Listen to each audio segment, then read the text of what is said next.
fresh fruits and veggies are... Hey, ladies and gentlemen, boys and girls, look what they doing to people. And it ain't just the United States. Look what they doing to people. This is Hong Kong. Check this out. Check this out.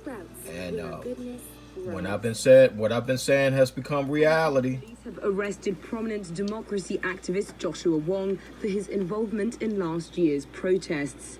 He said authorities claimed his arrest was for participating in an unauthorized assembly in October 2019 and for violating the city's anti-mask law. The law, which is no longer in place, prevented people from wearing masks in public to help police identify protesters. 23-year-old Wong is the latest in a string of activists being charged after last year's pro-democracy protests.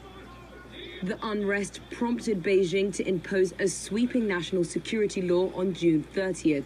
It punishes anything China considers as subversion, secession, terrorism, and collusion with foreign forces with up to life in prison. Speaking to the media after being released on bail, Wong had this to say. So I urge the international community, instead of only focusing on prominent activists just like me, I wish more people can pay attention to how 12 detainees are still being detained in Shenzhen with the secret detention, which is totally violate on human rights. And it's time to urge the government stop the political prosecution. Chilling effect is not the way out, and it will not cause us to surrender.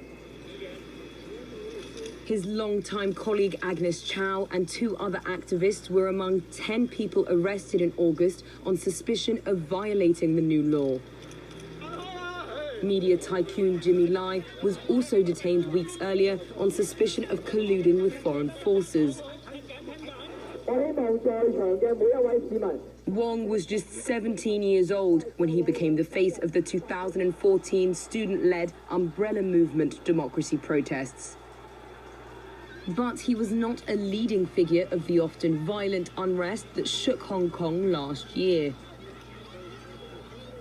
Wong has been a frequent visitor to Washington. He appealed to the US Congress to support Hong Kong's democracy movement.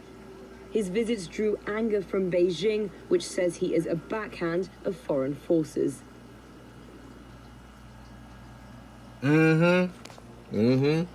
Yeah, and they might they might do something to that kid. It starts off, you know, the people get tired of living like that. People are getting tired of living like that. And you see what's happening here in America. You see what's happening here in America. They clamping down. Peace, I'm out. God bless y'all.